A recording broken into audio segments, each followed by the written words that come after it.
যাদের মেয়ে বেপর্দা বাইর হলো, আপনি কিসের বাপ হইলেন মিয়া? আকামলা মিয়া, কিসের বাপ হইলেন আপনি মিয়া? যার স্ত্রী বেপর্দা, তুমি বেটা কিসের স্বামী বেটা? তুমি অপদার্থ, আত্মমর্যাদা নাই বেটা তোর, বেটা গায়রত নাই বেটা তোর বেডি রে। সারা মহল্লার মানুষ দেখে বেটা, সব বখাটে দুশ্চরিত্র যুবক বেটা, টিটকারি মারে, ইটকারি মারে, তুই বেটা বে করে থাও বেটা। আহাম, এ তো বেগায়রত মানুষ, আত্মসম্মানহীন মানুষ। যার ভিতরে ভদ্রতা আছে, আত্মমর্যাদা আছে, তার স্ত্রী বেপর্দা হতে পারে না। যার ভিতরে প্রেস্টিজ আছে, প্রেস্টিজ, তার মেয়ে বেপর্দা হতে পারে না। আত্মসম্মানের ব্যাপার।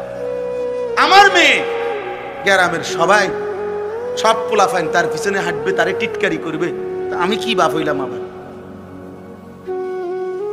আল্লাহ তাআলার জন্য বলছে, বলি তুকাব্বিরুল্লাহ আলা মা হাদাকুম, তাকবীর বলো, তাকবীর, আল্লাহু আকবার বলো, আল্লাহু আকবার। আমারে ডাকো, ঈদের দিন আমারে ডাকো, ঈদের দিন আমারে ডাকো। ঈদ কারো বাপের দেওয়া না, ঈদ আল্লাহর দেওয়া। কথা বলেন না? ঈদ রাসূলুল্লাহ সাল্লাল্লাহু আলাইহি ওয়াসাল্লামের ঘোষণা করা। তাহলে কারো মন মতো ঢাক বাজাইয়া, ঢোল বাজাইয়া, বাদ্য বাজাইয়া, গান বাজাইয়া, ডেকসেট বাজাইয়া ঈদ পালন করিলা, গুনাহের মাধ্যমে ঈদ দিলেন আল্লাহ, আর আল্লাহর দেওয়া ঈদ পালন করিলা আল্লাহর নাফরমানির মাধ্যমে। এটা কি ইনসাফ? এটা কিভাবে ইনসাফ হলো বলেন? আল্লাহ আমাদেরকে বিবেক দান করেন। ওয়ালাআল্লাকুম তাশকুরুন, আল্লাহ তাআলা বলেন, আর এই রমজান পেয়ে তুমি আমার শুকর আদায় করো। আমি তোমারে হায়াত দিছি, তুমি জানো পুরা রমজানে আমি বহু লোককে কবরে নিয়ে গেছি, কিন্তু তোমারে আমি মৃত্যু দেই নাই, পুরাটা মাস হায়াত দিলাম। অতএব এই পুরা মাসের হায়াত পেয়ে তুমি আমার শুকর আদায় করো। আল্লাহ, আপনি আমারে হায়াত দিছেন, আপনি আমারে বাঁচায়া দিছেন, আপনি আমারে রহম করছেন, ফলে আমি রমজান পেলাম, রহমতের অংশও পাইছি, মাগফিরাতের অংশও পেয়েছি, নাজাতের অংশও পাইছি, সবে কদরের রাত্রিও জাগতে পারছি, ইতিকাফও করতে পারছি, তারাবিও পড়লাম, ইফতারও করলাম, সাহারিও খাইলাম, রোজাও রাখলাম। মাওলা তোমার শুকর। মাওলা, তুমি হায়াত না দিলে আমি কেমনে করতাম? তুমি জীবন না দিলে আমি কেমনে করতাম? আমি যেদিন চাঁদ উঠে এবছর, সেদিন আমি মদিনা শরীফ ছিলাম। এবার রমজানের চাঁদ উঠে যখন আমি উমরায় ছিলাম, তখন মদিনায় ছিলাম। আমার শায়েখ আল্লামা মুফতি মুশতাকুর নবী সাহেব সহ আমরা অনেক বিরাট কাফেলা তখন মদিনায় ছিলাম। তো মাগরিবের আগ টাইমে নবী সাল্লাল্লাহু আলাইহি সাল্লামের রওজা শরীফের পিছনে আমরা বসা। এই সময় মাগরিবের আজান হইছে, তো একটু দেরিতে নামাজ শুরু হইছে। ইমাম সাহেব রোজার উপরে যে আয়াত কুতিবা আলাইকুমুস সিয়াম, মাগরিবের নামাজে এটাই পড়ছে। আমরা বুঝছি চাঁদ উঠছে, নাই তো উনি এই আয়াত এখন পড়তো না। তো চাঁদ উঠছে, তো সালাম ফিরাইয়া এবার মুয়াজ্জিন জানাজার ঘোষণা দিছে। জানাজা মক্কা মদিনায় প্রত্যেক ওয়াক্তেই কি হয়? জানাজা হয়। তো জানাজার ঘোষণা দিছে, আর এই ঠিক ওই টাইমে আমার হুজুর আল্লামা মুফতি মুশতাকুর নবী সাহেব হুজুর আমার হাতে ধইরা বলতেছে, মাওলানা, একবারে কাঁদা কাঁদা সুরে, মাওলানা, এই মানুষগুলো এখন যাদের জানাজা হবে, আহা, গত 2 মাস যাবত তারাও রমজানের আশায় দোয়া করছিল, তারাও তো দোয়া করছিল, আল্লাহুম্মা বারিক লানা ফি রাজাবা ওয়া শাবান ওয়া বাল্লিগনা রমাদান। বলতেছে, মাওলানা, আজ তো চাঁদ উঠলো, কিন্তু তারা তো কবরে চলে, তারা তো রমজান পেল। এজন্য বন্ধু, আল্লাহ তাআলা দয়া করে তোমারে আমারে রমজান দিছেন, আল্লাহ হায়াত দিছেন। ওয়ালাআল্লাকুম তাশকুরুন, এজন্য আল্লাহ বলছে, বান্দা, আমি হায়াত দিছি, আমি তৌফিক দিয়েছি, আমি সুস্থতা দিয়েছি, আমি আফিয়ত দিয়েছি, অতএব আমার শুকর আদায় করো, আমার বিরোধিতা করো না, আমার নাফরমানি করো না, আমার অবাধ্যতা করো না। অথচ আমরা এতটা মায়া করে আল্লাহ বললেন, আর আমরা ঈদের দিন মানে রমজান শেষ হইতে না হইতেই আল্লাহকে বৃদ্ধাঙ্গুলি দেখাইয়া আল্লাহর নাফরমানি শুরু করি। আল্লাহ আমাদেরকে বুঝ দান করেন, আল্লাহ আমাদেরকে বিবেক দান করেন, গুনাহ থেকে বাঁচবার তৌফিক দান করেন। আজকে কি কথা হইল? 1 নাম্বার কথা হইল, কোরআন সুন্নাহর ইলম, জ্ঞান, কোরআন সুন্নাহর অর্জন করা আমাদের প্রত্যেকের উচিত। 2 নাম্বার, প্রত্যেকে জওয়ান বুড়া নারী পুরুষ ছোট বড় প্রতিটি মুসলমান আল্লাহর কোরআন সহি শুদ্ধ শেখা উচিত, ঠিক কিনা বলেন না? 3 নাম্বার, আমাদের উচিত ছিল রমজানকে কদর করা, আমাদের উচিত ছিল ঈদের দিনে আল্লাহর নাফরমানি না করা। শেষ কথা হলো আমাদের উচিত আল্লাহ তাআলার শুকর আদায় করা যে আল্লাহ আমারে এখনো হায়াত দিবেন। আর শুকর মানে আল্লাহর আনুগত্য করা, আল্লাহর নাফরমানি ছেড়ে দেওয়া। আল্লাহ আমাকে, আমার যুবক ছেলেদেরকে, বয়স্ক বাবাদেরকে, পর্দার আড়ালের মাদেরকে সবাইকে তৌফিক দেন, কবুল করেন, আমিন। আলহামদুলিল্লাহি রাব্বিল আলামিন। মাওলায়ে কারীম আপনি মাফ করে দেন। অনেক কিছু হবে। আর ফজরের নামাজ পড়লে ব্রেনে চাপ পড়বে, এজন্য ফজরের নামাজে পড়া। কি পরিমাণ অসভ্য ওই মা বাপ যারা তাদের আল্লাহকে ভুলে গেছে, মনে হয় যেন ওই সন্তান তার নিজের, অথচ সে ভুলে গেছে যে এটা আল্লাহ দিয়েছে। ইয়াহাবু লিমান ইয়াশাউ ইনাতা ওয়া ইয়াহাবু লিমান ইয়াশাউ যুকুর। আল্লাহ বলেন, আল্লাহ যাকে চায় তাকে কন্যা দান করে, আল্লাহ যাকে চান তাকে ছেলে দান করে। আও ইউযাওয়িজুহুম যুকরানা ওয়া ইনাসা। আল্লাহ যাকে চান তাকে আল্লাহ ছেলে মেয়ে দুইটাই দান করে। ওয়া ইয়াজআলু মান ইয়াশাউ আকিমা। আর আল্লাহই যাকে চান তাকে একটাও দেয় না। শুধু মেয়ে কে দেয়? শুধু ছেলে কে দেয়? ছেলে মেয়ে দুইটাই কে দেয়? একটাও দেয় না। কে? আমার বড় ভাইয়ের 4 ছেলে, মেয়ে নাই। আমার মেজো ভাইয়ের 2 ছেলে, মেয়ে নাই। আমার 2 মেয়ে 2 ছেলে। তাহলে এরকম হইল কেন? আমরা এক মার ঘরে ভাই, এমন হইল কেন? আমার আপন 2 ভাগ্নি, যমজ বোন, ওরা আপন জন। তো একজনের 2টা মেয়ে আছে, বিয়ে দিছে। একজনের 2টা বাচ্চা আছে, আরেকজনের একটাও সন্তান নেই। তাইলে এমন কেন? কারো 18 বছরে একটা সন্তান নাই, কারো 18 বছরের ভিতরে 6 জন হয়ে যাওয়ার কারণে স্বামী বউরে কত মন্দ সুন্দর বলে। কথার কথা, কারো 18 বছরের সন্তান হয়েছে 6টা, কারো 18 বছরের সন্তান হয় নাই একটাও। সবটা ফয়সালা কা? সন্তান দিলেন যিনি, আজ তাকে সেজদা দিলে তার ব্রেনে চাপ পড়বে। তোমার মতো অসভ্য মা বাপ, তুমি দুশ্মন ওই সন্তানের, যে তাদেরকে আখিরাত থেকে বঞ্চিত করে দিয়েছে। আখিরাত থেকে বঞ্চিত করে দিয়েছে। ওরে জাহান্নামের রাস্তা দেখায় দিছে যে ভাত খাইতে খাইতে জাহান্নামে যাইবা, দুনিয়া কামাই করতে করতে জাহান্নামে যাইবা।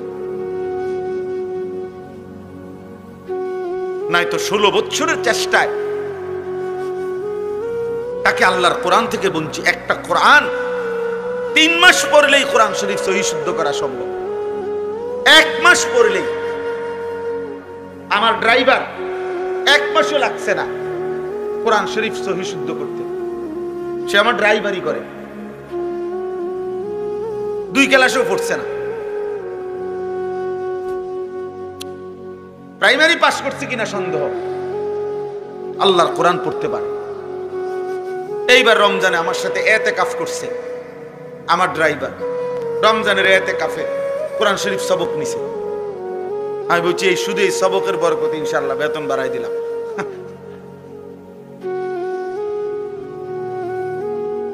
এই জন্য বললাম আল্লাহর কোরআন থেকে। অথচ আল্লাহ তাআলা কোরআনুল কারীমের মধ্যে বলছেন, ওয়ালাকাদ ইয়াসসারনাল কোরআনা লিযিকর। আমি কোরআন সহজ করে দিয়েছি, সবার জন্য সহজ, শেখার জন্য, পড়ার জন্য, বোঝার জন্য। একটা লোক বুঝিয়ে 1 মাস ওষুধ খাওয়ার পরে ধারাবাহিক একটা দিনও, আজকে মাত্র ওষুধটা বন্ধ করলাম, তো পরের দিনে বুঝি বমি করে দেয়। 1 মাসের ওষুধ কি একদিনও কাজ করবে না? তাহলে একটা মাস রমজান রোজা রাখবার পরেও যেই ছেলেগুলো, যেই মেয়েগুলো বেহায়া বেপর্দার ঈদের দিনে অসভ্যতা ছড়ায়া দিল, নাচলো গাইলো, মেয়েগুলো বেপর্দা ছুটলো, ছেলেগুলো 1 ওয়াক্ত নামাজ পড়লো না, আহবাব, এখানেও যদি এমন কেউ থাকো, তোমারে আমি হাত জোড় করে বলি, বন্ধু বলো, এত বড় রমজান দিয়ে তোমার কি অর্জন হলো? মুসলমান এত বড় অসভ্য হয়? মুসলমান এত বড় অসভ্য? আল্লাহ তাআলা বললেন, বান্দা আমি রহমত দিলাম, মাগফিরাত দিলাম, নাজাত দিলাম, জান্নাতের দরজা খোলা করলাম, জাহান্নামের দরজা বন্ধ করে দিলাম, শয়তানগুলো বন্ধ করে দিলাম, প্রতিটা নেকি 70 গুণ বাড়ায়া দিলাম। আমি আল্লাহ তাআলা ইতিকাফের সুযোগ দিলাম, সবে কদরের নিয়ামত দিলাম। আমি আল্লাহ তাআলা ইফতার, আমি তারাবি, আমি সাহারি, আমি রোজা, সব কিছুতে নেকি নেকি নেকি নেকি নেকি নেকি নেকি নেকি দিলাম। রোজাতেও নেকি, তারাবিতেও নেকি, ইফতারেও নেকি, সাহারিতেও নেকি, ইতিকাফেও নেকি, সবে কদরে 1000 মাসের চাইতে রাতের চাইতে বেশি নেকি। এত কিছু দিয়ে তারপরেও তুই নাফরমানের মন গলাইতে পারলাম না। মাত্র চাঁদ উঠাইলাম, তুই সাথে সাথে আমার নাফরমানি আবার শুরু করে দিলি। লানত তোর উপরে, লানত, লানত তোর উপরে, লানত। ঈদের দিনের ওই বেপর্দা নারীর উপরে লানত, ঈদের দিনের ওই অসভ্য যুবকের উপরে লানত, বেটা তোর উপরে, অভিশাপ তোর উপরে। বেটা কেমনে পারলি বেটা? তুই না একটা মাস রোজা রাখলি বেটা?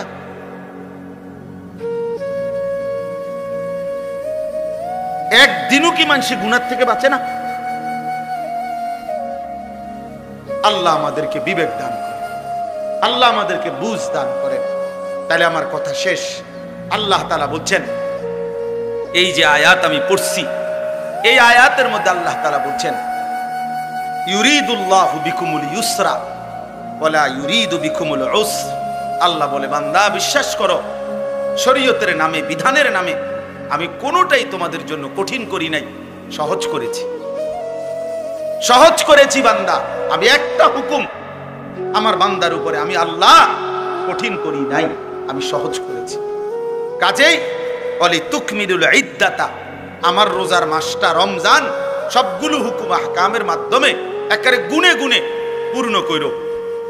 আল্লাহ বলছে রোজা পুরা রাইখো, ইফতার, তারাবি, সাহারি, ইতিকাফ, শবে কদর, সবগুলো হুকুম আহকাম পূর্ণ আদায় করো। আর বলি তুকাব্বিরুল্লাহ আলা মা হাদাকুম, আমি যে তোমারে হেদায়েত দিলাম, রমজান দিলাম, এতগুলো নিয়ামতের, এতগুলো আমলের, এতগুলো নেকির সন্ধান দিলাম, এই জন্য ঈদের দিনে তুমি আমার তাকবীর আল্লাহু আকবারের আওয়াজ বুলন্দ করো। এই জন্য ঈদের দিনে আমরা কি পড়ি?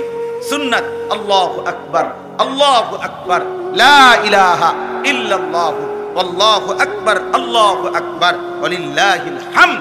তাহলে আল্লাহ ঈদের দিনে বলল তাকবীর দিতে, তোমারে কি ডেক্সেট বাজাইতে বলছে হারামি? তুমি ডেক্সেট বাজাই লাগা, তুই মানুষের বেটির ফিসে আট লাগা। তোমার মেয়ে বেপর্দা বের হলো কেন?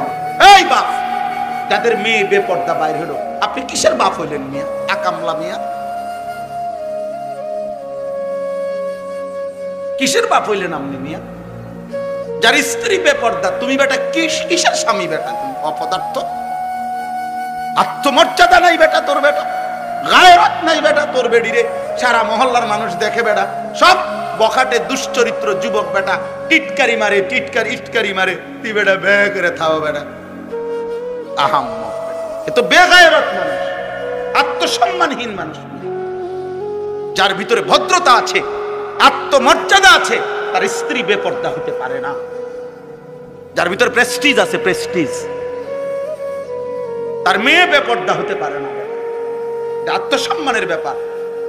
আমার মেয়ে গ্রামের সবাই, সব পোলাফাইন তার পিছনে হাঁটবে, তারে টিটকারি করবে, আমি কি বাপ হইলাম আবার? আল্লাহ তাআলার জন্য বলছে ওয়ালি তুকাব্বিরুল্লাহ আলা মা হাদাকুম, তাকবীর বলো, তাকবীর, আল্লাহু আকবার বলো, আল্লাহু আকবার বলো। আমারে ডাকো, ঈদের দিন আমারে ডাকো, ঈদের দিন আমারে ডাকো। ঈদ কারো বাপের দেওয়া না, ঈদ আল্লাহর দেওয়া। কথা বলেন না?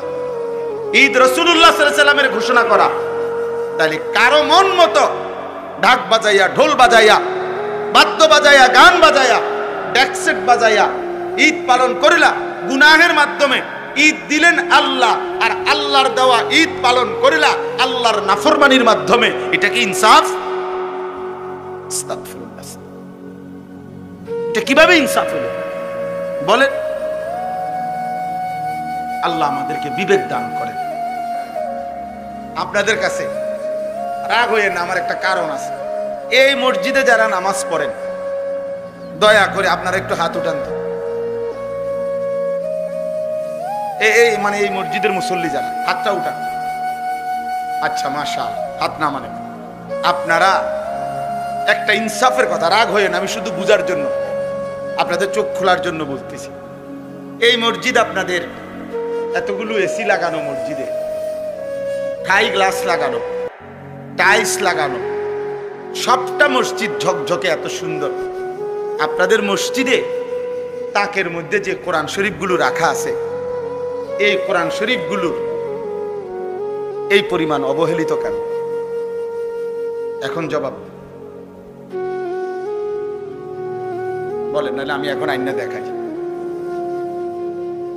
এই কোরআন শরীফগুলো কতশো বছরের পুরাতন। এই কোরআন শরীফগুলোর একটা কোরআন শরীফের ভিতরে একটা গিলাফ নাই। এই কোরআন শরীফগুলো কোনোদিন কেউ মনে ধরে ছুঁয়ো দেখে নাই। আল্লাহর কোরআন, পুরা মসজিদের সবকিছু এত সুন্দর।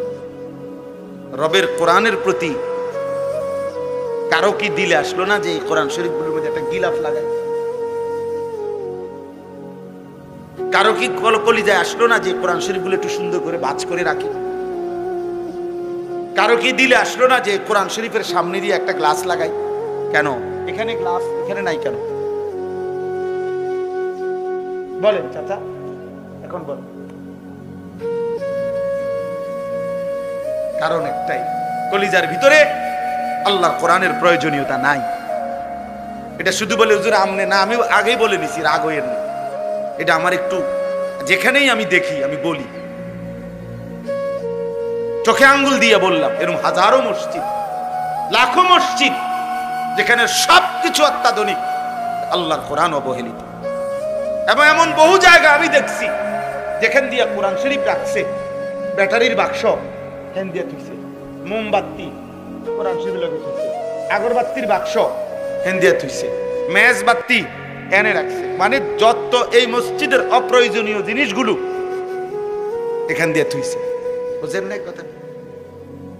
নাহলে কোরআন শরীফের লগে আগরবাতি রাখলেন কেন? কোরআন শরীফের লগে মেজবাতি রাখলেন কেন?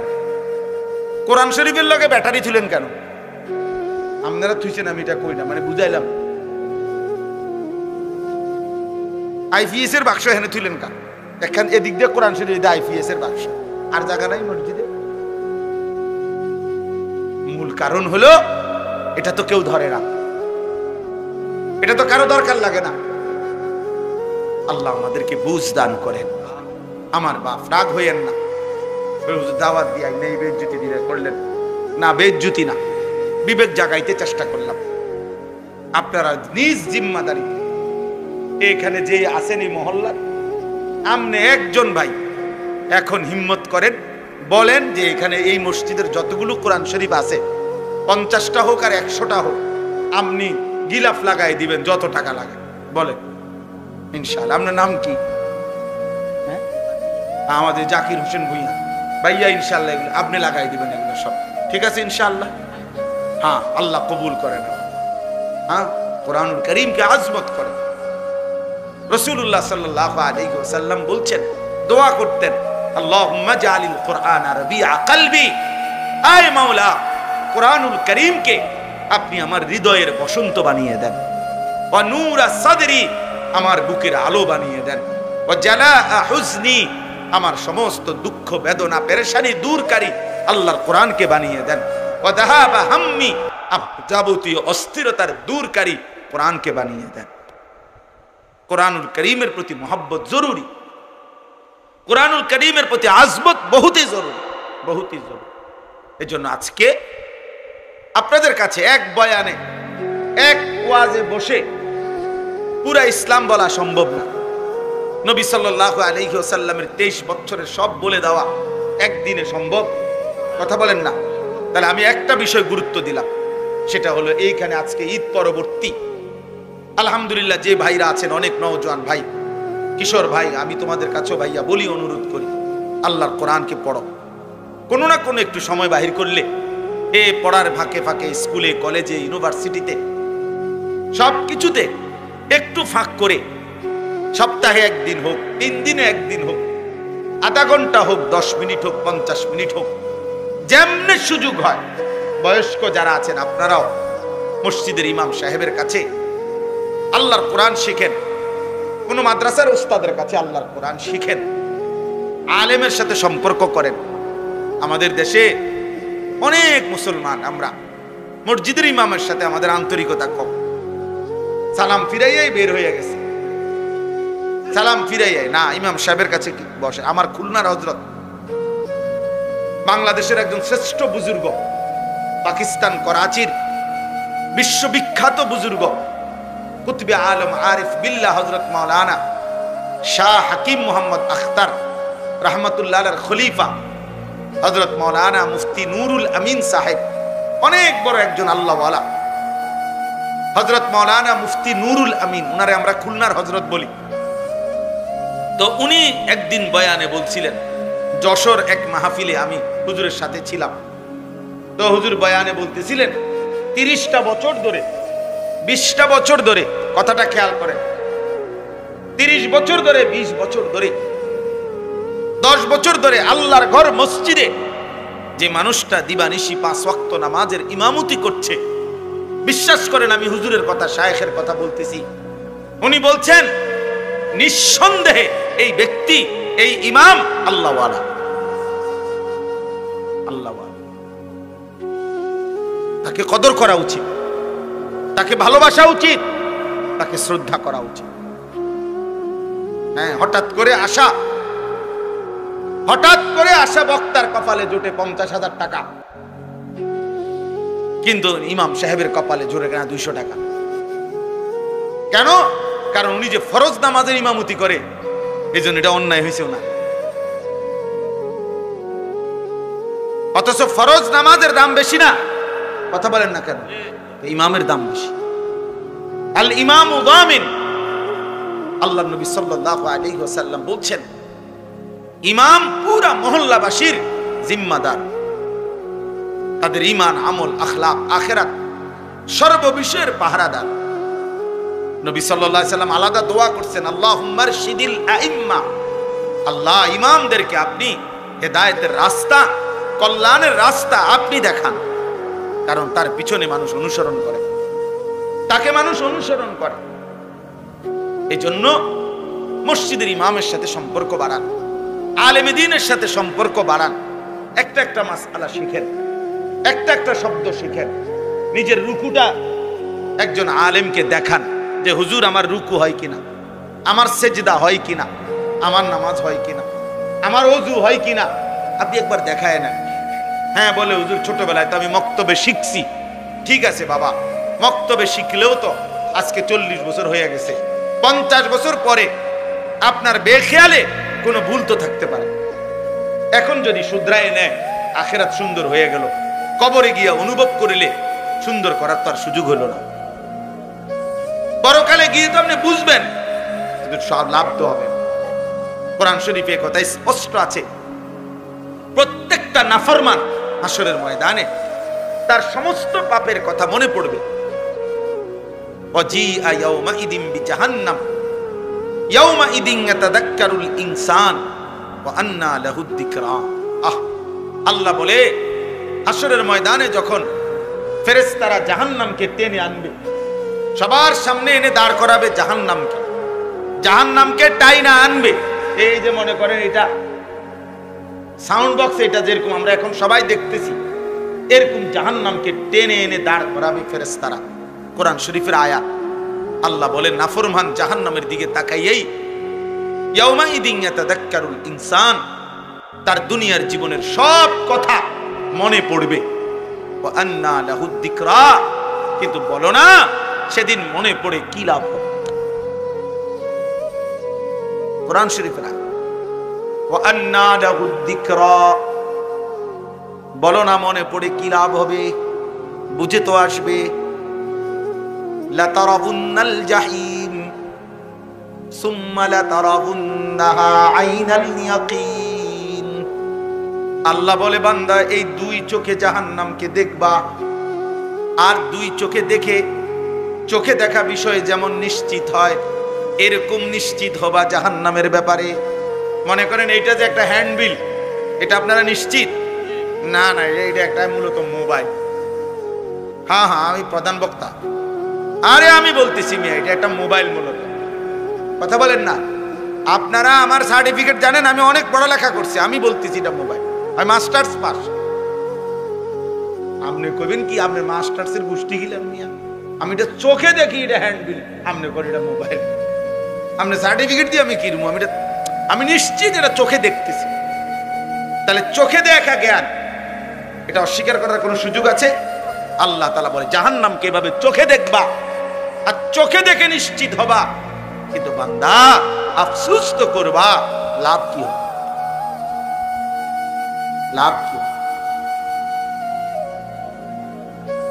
লাভ কি হবে? লাভ কি হবে? হায় ছেলেরা, তোমরা যদি বুঝতা ভাই কি পরিমাণ মোবাইল, ছবি, নারী, অস্থির দৃশ্য দেখলা।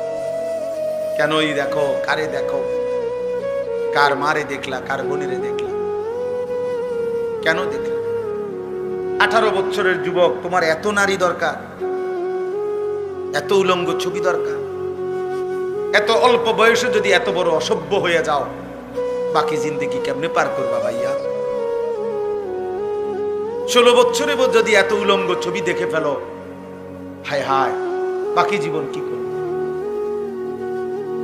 18 বছর না যাইতেই যদি এত সারা রাত মোবাইলে নারীর ছবি, নাচ, গান, উলঙ্গ দৃশ্য দেখো, হায় হায় জানোয়ার, আগামী জিন্দেগি কেমনে চালাইবা?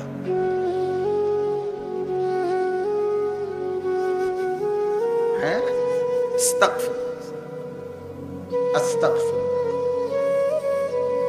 আজকের পত্রিকা আসছে ইসরায়েলের ইহুদি কুত্তারা এই মুহূর্তে গাজার ফিলিস্তিনের মুসলমানকে এইভাবে বোমা হামলা করছে।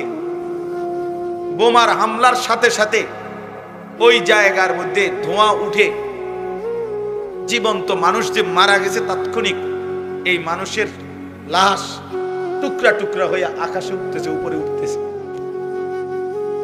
আমি নিজ চোখে দেখছি ইমানদারের লাশ, মুসলমানের লাশ টুকরা হইয়া ছিন্ন ভিন্ন হইয়া উপরে উঠতেছে ধোঁয়ার সাথে।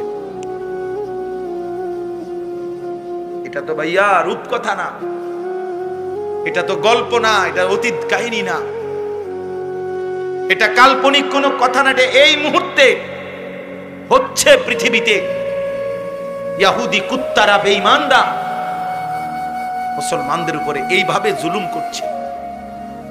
ওই মুহূর্তে পৃথিবীর এক অঞ্চলের মুসলমান যখন এই পরিমাণ নির্যাতিত, আরেক অঞ্চলের মুসলমানের সন্তান, মুসলমানের যুবক ঠিক ওই মুহূর্তে সারা রাত মোবাইলে উলঙ্গ ছবি দেখতেছে। আরে দোস্ত, এর চাইতে বড় বেইনসাফি জুলুম আর কি হইতে পারে? এর চাইতে বড় আফসোস কি হইতে পারে? এর চাইতে বড় আরে কিছু করতে না পারি, চোখের এক ফোঁটা পানি তো ফেলতে পারি, আল্লাহর কাছে তো দুইটা হাত তুলতে পারি না।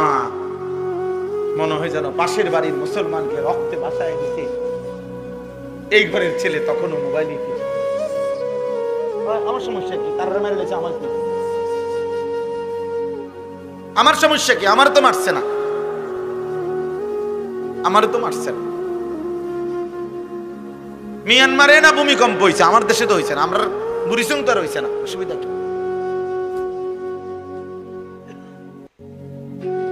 এই জন্য ভাইয়া ভাবা উচিত, আমরা ভাবা উচিত, আমরা ভাবা উচিত। প্রতিনিয়ত প্রতি মুহূর্তে মুসলমানের উপরে জুলুমের মাত্রা, নির্যাতনের মাত্রা বেড়ে যাচ্ছে। কোনো ভদ্রতা, কোনো সভ্যতা, কোনো মানবতা এই ইহুদি কুত্তাদের কাছে নাই। এই হিংস্র জানোয়ারদের কাছে নাই। পৃথিবীর সমস্ত মানবতা, ভদ্রতা সবকিছু তালা মাইরা, বিবেকের মধ্যে তালা মেরে এরা মুসলমানকে ধ্বংস করে দিচ্ছে, রক্তে জমিন ভাসায় দিচ্ছে। এই সময় আমরা এত নাচ গান, এত তামাশা করা ঠিক না। আমি এই কথাটা আমি বলছিলাম, আমার সবচেয়ে বেশি আশ্চর্য লাগে যে পুরো একটা মাস রমজান পালন করে 30 দিন 29 দিন লাগাতার যে রোজা রাখলো, তারাবি পড়লো, একটা মাসের রোজা রমজান পালন করার পরে ঈদের দিন, একেবারে রমজানের পর প্রথম দিন, আজকে মাত্র রোজা শেষ হইল, আজকে ঈদের প্রথম দিন, এই প্রথম দিনেই এক মাসের রমজান পাওয়ার পরেও একদিনেই প্রথম দিনেই যারা নাচ গান, অসভ্যতা, বেহায়াপনা, যাদের ছেলেরা বেপর্দা, মেয়েরা বেপর্দা ঘুরলো ফিরলো, গাইলো, হাসলো, নাচলো, গাইলো, ঈদের দিনে অসভ্যতা আর নোংরামি করলো, আহা, তাদের একটা মাসের রমজান দিয়ে তাদের অর্জন কি হলো? ইনসাফ চিন্তা করে। একটা লোক বুঝিয়ে এক মাস ওষুধ খাওয়ার পরে ধারাবাহিক একটা দিনও আজকে মাত্র ওষুধটা বন্ধ করলাম, তো পরের দিনে বুঝি বমি করে দেয়। এক মাসের ওষুধ কি একদিনও কাজ করবে না? তাহলে একটা মাস রমজান রোজা রাখবার পরেও যেই ছেলেগুলো, যেই মেয়েগুলো বেহায়া বেপর্দার ঈদের দিনে অসভ্যতা ছড়ায়া দিল, নাচলো, গাইলো, মেয়েগুলো বেপর্দা ছুটলো, ছেলেগুলো এক ওয়াক্ত নামাজ পড়লো না, আহাবাদ, এখানেও যদি এমন কেউ থাকো, তোমারে আমি হাত জোড় করে বলি, বন্ধু বলো, এত বড় রমজান দিয়ে তোমার কি অর্জন হলো? মুসলমান এত বড় অসভ্য হয়? মুসলমান এত বড় অসভ্য? আল্লাহ তাআলা বললেন, বান্দা আমি রহমত দিলাম, মাগফিরাত দিলাম, নাজাত দিলাম, জান্নাতের দরজা খোলা করলাম, জাহান্নামের দরজা বন্ধ করে দিলাম, শয়তানগুলো বন্ধ করে দিলাম, প্রতিটা নেকি 70 গুণ বাড়ায়া দিলাম। আমি আল্লাহ তাআলা ইতিকাফের সুযোগ দিলাম, সবে কদরের নিয়ামত দিলাম। আমি আল্লাহ তাআলা ইফতার, আমি তারাবি, আমি সাহারি, আমি রোজা, সব কিছুতে নেকি নেকি নেকি নেকি নেকি নেকি নেকি নেকি দিলাম। রোজাতেও নেকি, তারাবিতেও নেকি, ইফতারেও নেকি, সাহারিতেও নেকি, ইতিকাফেও নেকি, সবে কদরে 1000 মাসের চাইতে, রাতের চাইতে বেশি নেকি। এত কিছু দিয়ে তারপরেও তুই নাফরমানের মন গলাইতে পারলাম না, মাত্র চাঁদ উঠাইলাম, তুই সাথে সাথে আমার নাফরমানি আবার শুরু করে দিলি। লানত তোর উপরে, লানত, লানত তোর উপরে, লানত। ঈদের দিনের ওই বেপর্দা নারীর উপরে লানত, ঈদের দিনের ওই অসভ্য যুবকের উপরে লানত, বেটা তোর উপরে অভিশাপ, তোর উপরে বেটা। কেমনে পারলি বেটা তুই? তুই না একটা মাস রোজা রাখলি বেটা?